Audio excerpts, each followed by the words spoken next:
गणतंत्र दिवस के परेड में झारखंड की झलकी सुर्खियों में। जी हां, आप सही सुन रहे हैं। आप जान रहे हैं कि हर बार गणतंत्र दिवस के अवसर पर दिल्ली के कर्तव्य पथ पर देश के तमाम राज्यों से खूबसूरत झांकी प्रस्तुत की जाती है और इन झांकियों का मकसद होता है अपने राज्य के स्मृति, अपने राज्य के सांस्कृतिक धरोहर, अपने राज्य के उन तमाम पहचान को वहाँ पर रिप्रेजेंट करना, दिखाना। क्योंकि 26 जनवरी की परेड में भारत के कर्तव्य पथ पर जो होता है उसकी नज़र दुनिया को रहती है। दुनिया बड़े गौर से देखती है वहाँ क्या कुछ होता है। भारत के प्राइड को, भारत के गौरव को, भारत के हर एक गौरव गाथा को वहाँ पर झांकी के मदद से दिखाया जाता है, झांकी के माध्यम से दिखाया जाता है। चाहे वो यहाँ का शक्ति हो, यहाँ का सीमा शक्ति हो, यहाँ का आर्थिक स्थिति हो, यहाँ की सांस्कृतिक धरोहर हो, यहाँ की परंपरा, यहाँ की सभ्यता, यहाँ की धार्मिक पहचान हो, हर चीज़ को झांकी में शामिल किया जाता है। इस संदर्भ में झारखंड इस बार क्या रिप्रेजेंट करने जा रहा है ये देखना दिलचस्प होगा।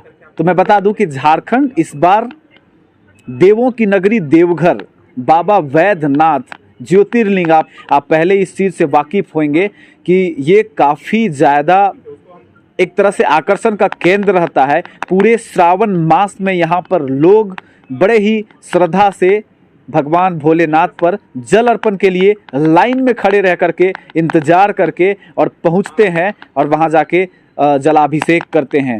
तो ये जो संस्कृति है, ये जो धार्मिक पहचान है, अमिट निशान है, ये परंपरा है, सनातन परंपरा है श्रद्धालुओं का वहाँ पर आना। किस तरह से बच्चे, बुजुर्ग, महिलाएं और तमाम लोग वहाँ पर अपने इष्ट के प्रति, बाबा महादेव के प्रति समर्पण और जलाभिषेक का जो एक क्रिया विधि है, पूजन विधि है, अनुष्ठान प्रक्रिया है, उससे किस तरह से प्रभावित हैं, इस चीज़ को दिल्ली के कर्तव्य पथ पर पहली बार दिखाने का डिसीजन हुआ है। और झारखंड सरकार, झारखंड का जो ये पहल है वो कहीं ना कहीं दूरगामी है। ऐसा पहली बार हो रहा है।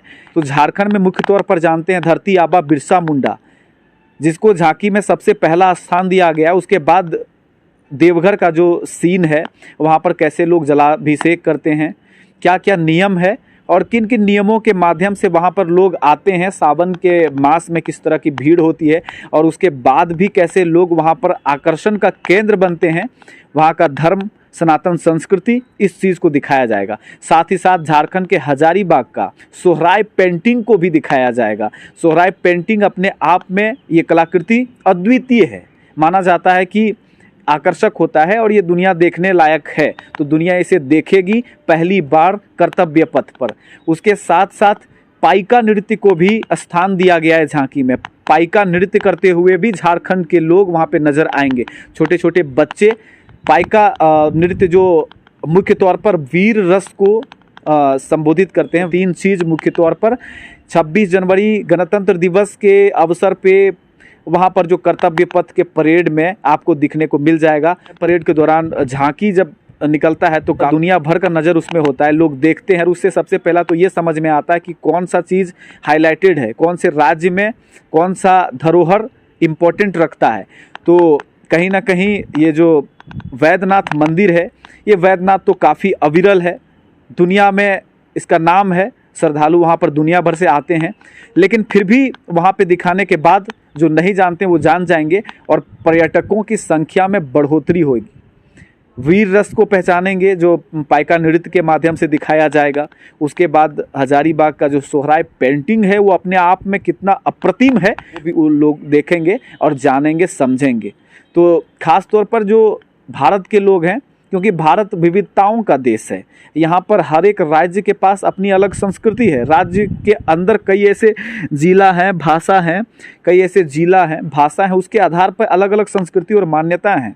तो आप समझ सकते हैं कि कितना ज़्यादा यहाँ पर संस्कृतियों का मेल है। तो उन चीज़ों को वहाँ पे दिखाया जाना अहम हो जाता है। कितना हद तक खूबसूरत होगा ये देखने वाली बात रहेगी। 26 जनवरी को इंतज़ार रहेगा झारखंड के लोगों को भी कि वहाँ अपने धरोहर, अपने सांस्कृतिक पहचान को वहाँ पे वो झांकी के तौर पर देखेंगे।